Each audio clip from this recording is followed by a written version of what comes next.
And Sir Bong, first off, kumusta po ang sitwasyon ngayon sa Baler? Sa dito po sa bayan ng Baler sa ngayon ay hindi pa naman po ramdam yung malakas na ulan, mild pa lang po yung hangin na nararamdaman natin, pero dito nararamdaman. Simula pa po kaninang alas 10 ng umaga ay malalaki na po ang alon ng ating karagatan. Kaya kanina umaga pa lang po, alas 6, kasama po natin si Mayor Red, si Vice Mayor Lian Angara, na kinakausap na po natin yung mga community na mamalapit sa dalampasigan ng karagatan na forced evacuation na, lumikas na po kaagad sila. Kasi nung Sabado, nagkaroon tayo ng preemptive evacuation, pero sadya, sa Pinoy. So hindi pa rin nababago kasi ugali ng Pilipino, no? To see is to believe. Pero ngayon, ginagawa po natin, nagdo-double time kami na ilikas lahat ng mga nasa high risk when it comes to storm surge. Yun. Tapos nagpreposition na rin tayo doon sa mga barangay na malalayo, like Barangay Reserva, malayo sa sentro ng Baler, Kabitukulan, Kabalabuanan. We have obligasyon na may mga food packs na sila dito sa kanilang mga barangay hall para in case magkaroon ng malakas na hangin, maramdaman na dito yung gupit ng ating bagyo, magkaroon ng mga natumbang malalaking puno, poste ng kuryente, hindi mapapasok agad dito ng tulong. Nandun na po ang tulong. So, sa ngayon, napupuno na po lahat ng halos karamihan na evacuation center na ginagamit po ng bayan ng Baler, like yung sports complex natin sa Palengke, Mount Carmel College, pinahiram na rin po yung kanilang mga classroom, Baler National High School, pinahiram na rin po yung Dupax po na evacuation center ng munisipyo, pati po ang provincial evacuation center ay ginagamit na po natin ngayon sa dami. So far, ang ating pong evacuees is almost 1,600, more or less, individuals. We have 500 plus families.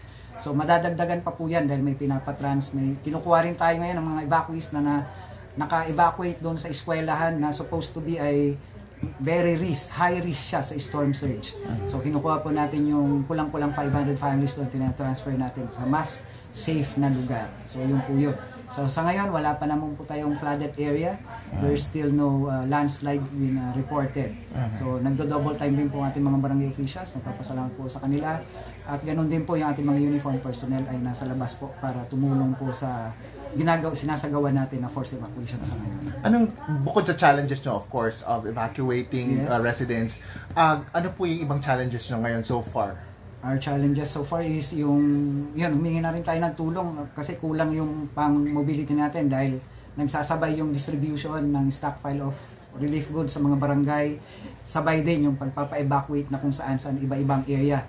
So humingi tayo ng tulong sa Philippine Army, ginagamit na natin yung kanilang army truck, yung 6x6 din ng PDR na dalawa na may bubong kasi paambon-ambon, umuulan na moderate light to moderate rains ang nangyayari sa atin ngayon sa bayan ng Baler. So we're expecting the typhoon until midnight. So there wala na tayong movement. Naglabas na tayo ng orders, naka-paste sa Facebook, there's no movement. Mamayang alas 5 po ng hapon. So it means wala na sanang lalabas ng mga residente ng bayan ng Baler. Iwasan na rin po, talagang off-limits na rin ang ating mga response team, ang ating SRR team na lumabas because it's very dangerous na dahil nararamdaman na natin, may hangin na sigurado yan. Sir, kuryente. Sa kuryente po, sa ngayon, meron pa po tayong kuryente, hindi pa po nawawala, pero ang ating mga evacuation center, nag-set up tayo ng generator sa Baler National High School, pina-check natin yun, may generator sila, binigyan natin ng fuel, Mount Carmel, yung ating Dupax, nandun na rin yung generator, tapos sa sports complex. Magpapatupad ba kayo ng forced outage sa kuryente? Dahil sa banta na rin, of course, kapag...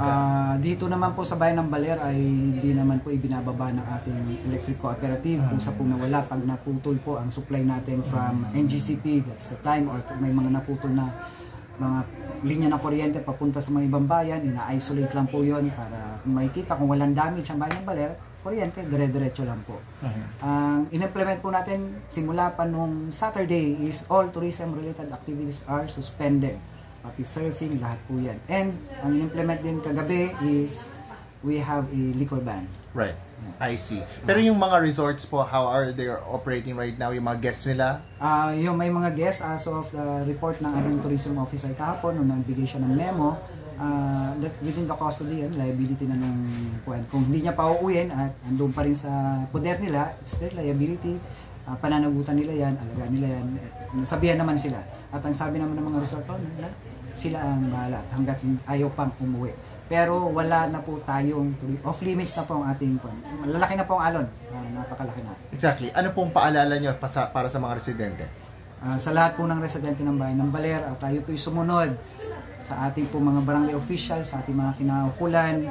Ang ating pong ginagawa ay hindi po para sa local government unit ng Baler, kundi ito po ay para po sa inyong lahat, sa kaligtasan ninyo, dahil kung iniisip lang po ng ating mahal na punong bayan, Mayor Rep, ay ang kaligtasan po ng bawat mamamayan ng Baler. So tayo po ay sumunod sa pagpapalikas, kusang lumikas na po tayo, kung ayaw po sa evacuation center, pumunta po kayo doon sa mga safe na bahay po ng ating mga kamag-anak, lumayo po tayo sa dalampasigan dahil po talagang napakalalaki po ng alon na ating mararanasan. Ngayon po ay wala pa pong direktang epekto ang bagyong ito. Aasahan po natin yan. Mamaya, pag dilim-dilim, yun po yung pinakamahirap sa lahat. Ano po, yung zero visibility, wala tayong makita. Huwag po sanang mawala ng kuryente, pero hindi po natin mapipigilan yan. Pag nawala ng kuryente, pagpasok po ng bagyo, at yung paghagupit niya, mararamdaman natin ang kanyang lakas ay kasabay po niya ng storm surge na umaabot ng 3 metro. So mag-ingat po tayong lahat at huwag po tayong magpanik. Gawin po natin kung ano po yung nararapat na binibigay po sa atin ng ating pamahalaan.